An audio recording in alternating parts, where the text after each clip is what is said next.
is Calvin Richardson, and I am in the Queen City, up close with Latise. You know, you're out here running around thinking you God's gift to every woman, but you need to take care of the one that you have at home. Can't be leaving her there all alone. Good morning, up close audience. This is your girl Latise Howie, and this guy right here, he needs absolutely no introduction, but I'm just going to tell the world who he is anyway. Mr. Calvin Richardson. He is Grammy nominated for the Bobby Womack Project, but he's about to be a North Carolina Hall of Fame inductee, and that is such a huge honor, but it's even more of an honor for me since I'm able to really talk to you about that. It's tomorrow. That's right. Today is your baby boy's birthday, right? Chase, that's right. That's right. That's right, he turns 5 today. Oh, right. He's a cool kid. Oh, he's awesome. My birthday's tomorrow. Hey! So Happy early birthday. Thank you so much. I know he's, and I want to talk about a lot of things, but what Up Close is about really is talking to the person rather than the personality. Right. You see what I mean? And so what does it mean for you, number one, to be from the Marshville, Monroe area and be a native of our area and being inducted into the North Carolina Hall of Fame? Did you ever see it coming? I never saw it coming. Like, to be honest about it, it was never on my radar. Like, seriously. Right. And so, because, I do the work that I do. Or I call it work, but it's not really work. Right. But what I do, I do it because I love to do it. I don't do it for the accolades that come along with it, all that stuff Right. like that. You know what I'm saying? So, even the Grammys and stuff like that, the nominations for the Grammys, but being inducted into the North Carolina Music Hall of Fame is bigger than any of that, because everybody that know anything about me know that I love the Carolinas, you know what I mean? And being from here and then, being inducted into the Hall of Fame, it's everything for me. Yeah. But on a day like today especially, you have to be away from Chase, right? Right. And you have to, it's his birthday. So talk to the audience about those type of sacrifices. I mean, it's a huge sacrifice. I mean, I started out making the same type sacrifices early on. Mm-hmm. I have, when I left and went to pursue my mm-hmm. first record deal, I had a 2-year-old at that particular time. Okay. As a matter of fact, I had 2 2-year-olds. Wow. You know what I mean? Yeah. And so, it's a heck of a commitment, you know what I'm saying, and sacrifice that you have to make, being away from your family, mm-hmm. because, I had to leave the Carolinas, went to New York, mm-hmm. and so, that's 600 miles away, you know Right. what I mean, and, I couldn't run back and forth, mm-hmm. I had to be there for a certain amount of time in order to make things happen, because you don't know, mm-hmm. you know what I mean, you just don't know that you're going to mm-hmm. be able to go there and get a deal. Right. But fortunately, I was able, when I got there, it didn't take that long to get a deal. Right. And so, but I just wasn't able to come back, so it's a huge sacrifice. For the person who is out there considering doing this, talk to them about what that really means. I mean, like you said, it's just a huge sacrifice, and in order to get anywhere, anything out of life, certain sacrifices, those type of sacrifices are just sacrifices that you got to be willing to make, and and find a way to be good with it. Because like you said, it tugs at your heart. I missed out a lot. Yeah. My kids growing up. Yeah. You know what I mean? Chase is 5. So Yeah. now I'm here, and I'm there in Right. his life all the time. You Right. know what I'm saying? I'm in the house, like he with us, and so now I'm at a point in my career where my wife, she's there, and so when I come home, it's all good. When I go out on the road, I'm coming back to the house every time. Right. Whenever I leave and go on tour, come back home, they're always there. Mm-hmm. But early on, that wasn't an option. Right. To leave and be able to come back home to your kids like that. You know what I mean? You had to just kind of put that part of your life in a space, and like I said, find a way to deal with it. And it was hard, when I talked to my kids, and they would want to see me and stuff, and want to know when I was coming home, and I couldn't say when I'd be home. Right. You know what I mean? Because I wasn't really in control of my schedule, Mm-hmm. and or my career. Right. But as years have changed, things have changed, and now I'm a bit more in control. Right. Being independent now and stuff. But so the young artists out there that's pursuing getting into this business, you know, you gotta, you know, those are the type of sacrifices you have to be willing to make. And, you know, but it's for the betterment of you and for your family. So it's a worthwhile sacrifice. Right, right. And so your oldest, how old is your oldest? My oldest son is, well, my son and my daughter, but my daughter's, they're only 2 months apart. Okay. Right? Hey, life happens, I get it. Hey, that was me living out loud. That's right. Sowing my wild oats, but they're both, well, my daughter, she's 26, and my son, he'll be 26 in next month. Okay, nice. She turned 26 in September, so, you know, like I said, there's only a couple of months apart right there. Yeah. I try to keep them close, you know what I mean? So they grow up together. Like, you know, because, you know, after a while, like, my youngest is 17. Yeah. So I'm just like, yeah, so 5 years old, good luck with that. Oh, man, he's a handful. That's a handful, yeah, Oh, yeah. especially on transitioning just a little bit, right? We're going to talk about your beautiful wife, okay? Okay. And my show is called Up Close, and this is what I noticed, right? Okay. When you two walked in, you had this beautiful exuberance about you. Yeah. And she makes your life easier. Yeah. So just give her some props real quick, because I just love to see it. Now, she really does make my life, I mean, way easier. You know what I mean? I had to get up early this morning, like around 5 o'clock this morning, to go be on WJZY, you know, to do that show. And she was like, I'm going to get up with you, I'll go with you, you know what I mean? So just having that support, and, you know, her being there, taking care of the household, and she runs her own business as well. You know what I mean? So she's, I ain't gonna say as busy as I am, but just, I mean, but she gets up every day and do the same thing over and over. But me, like, you know, during the week, I got time to lay back and chill. Yeah. You know what I mean? I go during the weekend, I leave on Thursday, Friday, Saturday, Sunday. I come home on Monday. I got Tuesday, Wednesday, Thursday To just again relax. to just relax. And don't have to get up early in the morning, don't have to worry about you know, nobody that's working for me, you know, what everybody's doing, how my business is running, so to speak. You know what I mean? But she definitely makes my life easy. And then she come home, and, you know, after doing all of that, and she still takes care of. That's a beautiful thing. Me, my son, both my sons. I have 2 sons that's with us now. You know, I have a 16-year-old. Well, he'll be 16 in a couple months. And so she makes sure everybody's straight. Yeah. And so, you know, for that, you know, she really is the best, and I love her, you know. And so, you know, I was joking earlier while the camera was off. I said I married her because she does the things that I can't do for me, for myself. And you know what I'm saying? But, you know, that was a joke. But there's a lot of things that she do that I really probably couldn't do, right? Yeah, she over there giving me the head. Exactly. Yeah, you got that right. But no, it's a beautiful thing when you find somebody that you love and that you know that loves you back, and she fits the bill. Perfect. Beautiful. Up close audience, you know me, and I want you to know the person that we are talking to. And this guy is so humble, and he's so awesome. We're going to take a quick break. We'll be right back. More with Mr. Calvin Richardson. We'll be right back up close. Audience.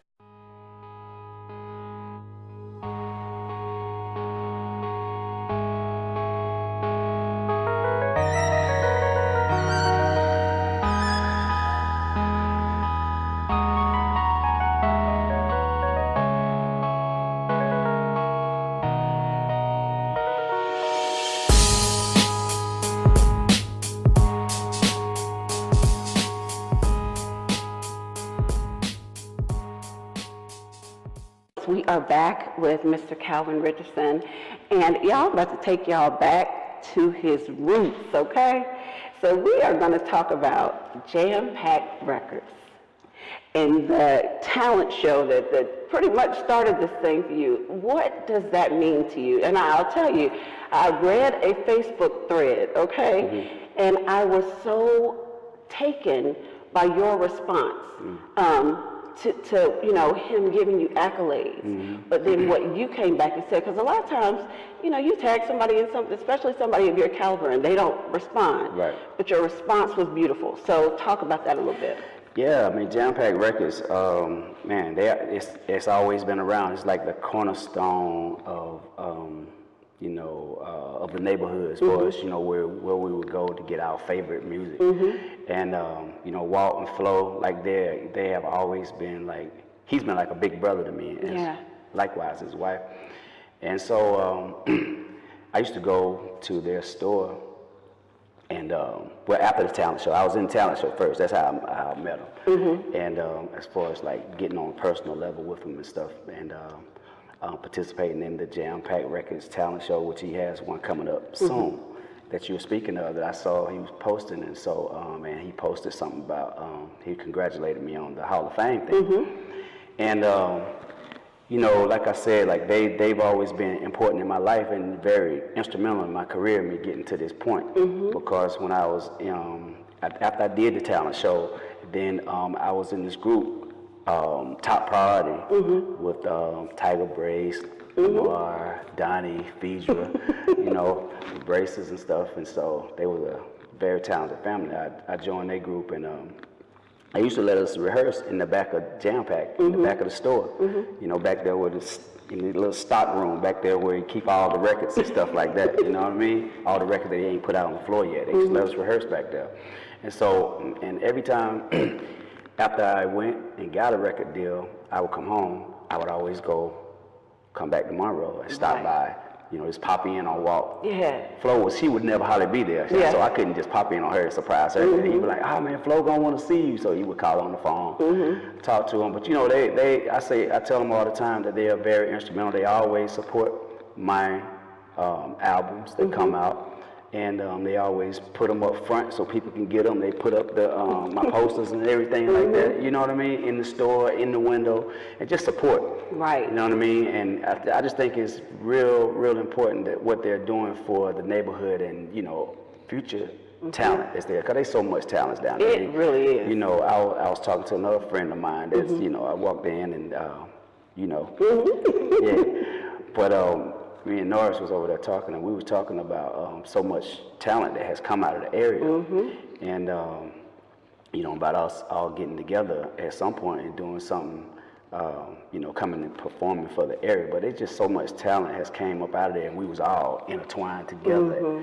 At some point, we all grew up together, you know, and you know what Walt continued to do by being a platform, being an outlet for people that's aspiring to be, you know, what I've become to be, what Fantasia has become to be, what Casey and JoJo and you know, others have came out of the area has become. You know, now, which matter of fact, Fantasia, Hall of Fame, Anthony Hamilton, Hall of Fame, you know, Casey and JoJo with Jodeci, you know, their Hall of Fame, Anthony Hamilton. So now Calvin Richardson. So all of us, like almost everybody that came out of the area and, you know, did our thing, that we was just, you know, closely knitted together, have, you know, made our mark. And so it's a beautiful thing.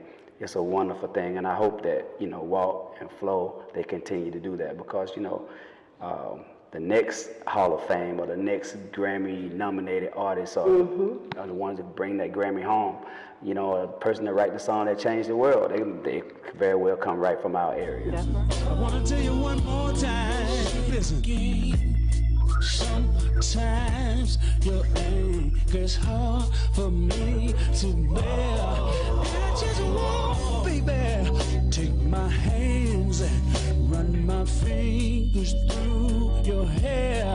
That's right. And I really believe that the talent is so, I think we just have an overflow of talent in this area, but I believe it has a lot to do with our faith-based upbringings, you know, no doubt. And being able to really, you know, maximize what we can do in the church. What does that mean for you?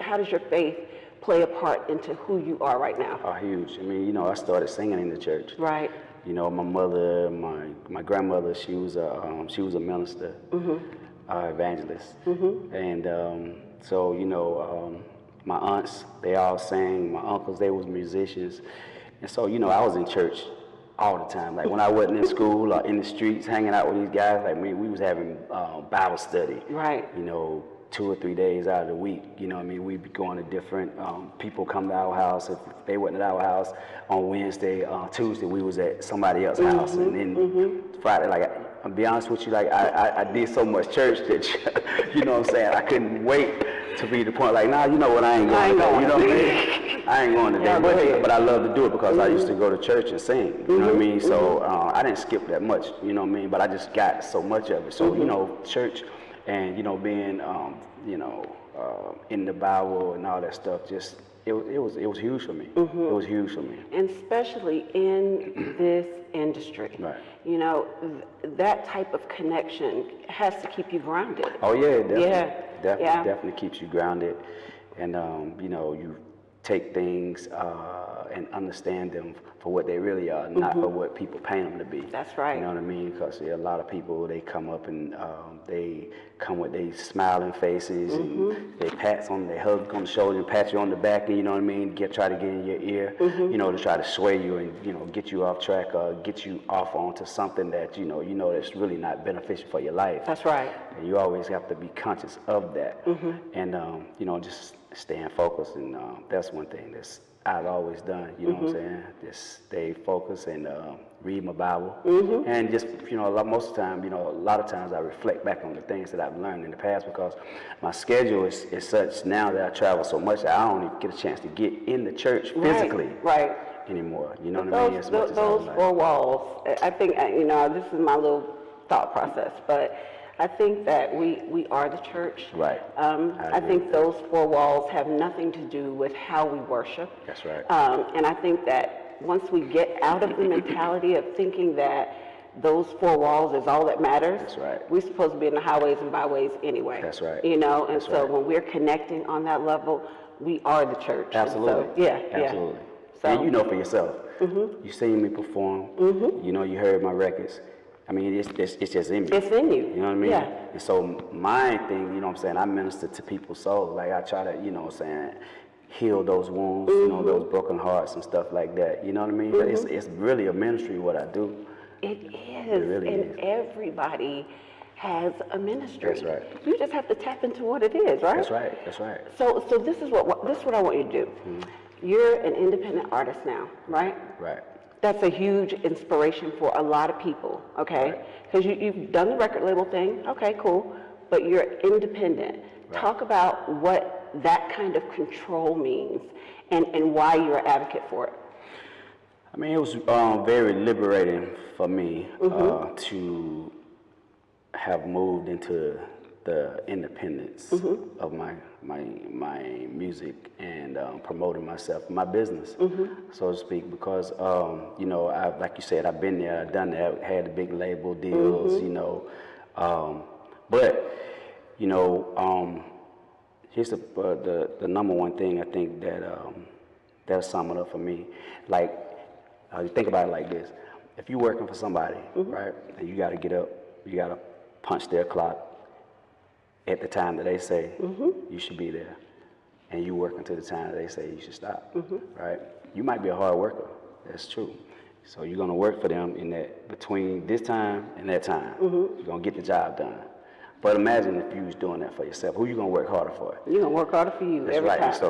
So that means you're gonna benefit more from working harder for yourself than working for somebody else, because you're not gonna put the same effort into it. And so, in the effort and the hard work is what makes the difference in anybody's career. Like my career, like from the time that I was with the big labels like the Universal Records, the Hollywood Records, the list goes on, to the time that I went independent and started working for myself, my career, I mean, totally flipped over like night and day. Like it did a 360-degree turn. You know what I'm saying? It totally turned around. Yeah. You know what I mean? And so, you know, it's, you know, when you work for yourself, I mean, it just make a big difference, because the number one thing being in the business, you got to be willing to work harder for yourself than anybody around you working for you. You know what I'm saying? Because when you got all those people that's working for you, you ain't gonna do what you think your manager's supposed to be doing because you feel like they should be doing it. If the record label, you feel like they should be promoting you, you're not gonna really promote yourself. You know what I mean? You just want to show up, do what you gotta do, and sometimes you don't even want to show up just because the record label said you gotta be there. You know what I mean? But if you're doing it for yourself, you're like, man, I got to go. I got to do this. I got to be there. You know what I mean? I got to. Right. I ain't no sitting back. You know what I mean? So otherwise, you'll be like, I'll let somebody else do it. I'll let them make up an excuse why I can't be there. But I got to be there this morning. You know what I mean? And then you know, putting yourself at a disadvantage. But being independent, it's the greatest movement in the world. So talk about your new stuff. We're gonna, I hate to see this end because this guy is amazing. But I want to tell the audience about what your new projects are and what they can look forward to. Oh, absolutely. I have my latest album. It came out last year. It's titled All or Nothing. Yeah, and it's in the stores. It was in Walmart. It was like over 700 Walmart. Yeah. And it's on Amazon, iTunes. Every outlet you could think of is there. But so I'm on my third single now. I've had 2 top 20 singles off of there. You know what I mean?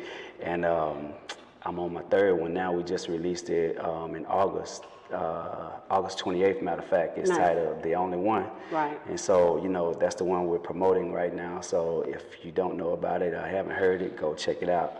The Only One. Yes. And and so it's doing really well. It's climbing the charts right now. It's in the 30s, and headed towards those 20s. Headed towards those 20s, top onward to number one. Onward, you know what I mean? Yeah. So I'm out just working, and I have a book that's coming out. Yeah. Fellow author. That's nice. Right. That's right. I heard you say you did the books. Yeah. And so I have a book that's coming out, but it's gonna come out 2019. Okay. And so, it talks about some of the stuff that we're talking about, a lot of the stuff that we're talking about that we was able to share. And the name of the book is titled "Do You Without Them." Nice. You know what I mean? Yeah. It's you know what I mean? It's still lending itself to being independent. Again, you know what I mean? How I built my career, after I left the labels and, got rid of all the people that was getting in the way, management and stuff like that. Yeah. You know what I mean? That just wanted to get a paycheck and didn't want to work for it. Yeah. And so, once you learn how to do you without them, you're winning all day. The rest is easy. You're winning all day. So he's going to come back. He didn't know I was going to say that, but he's going to come back in 2019, and we are going to talk about Do You Without Them. That's right. Fellow author in the house, welcome to the club. Thank you. You're going to get bit by the bug. You want to keep doing it. So. But I appreciate you so much. Thank you. Thank you so much for giving me your time to come to Queen City up close. Thank you. Y'all know how we do. I love you guys. I just appreciate you so much for even taking your time to watch us and see what we're doing and to hear what this person is doing. So, Mr. Calvin Richardson, congratulations on the North Carolina Hall of Fame. Thank you. And I look forward to more. All right, up close audience, I'm out. Latise loves y'all. Bye.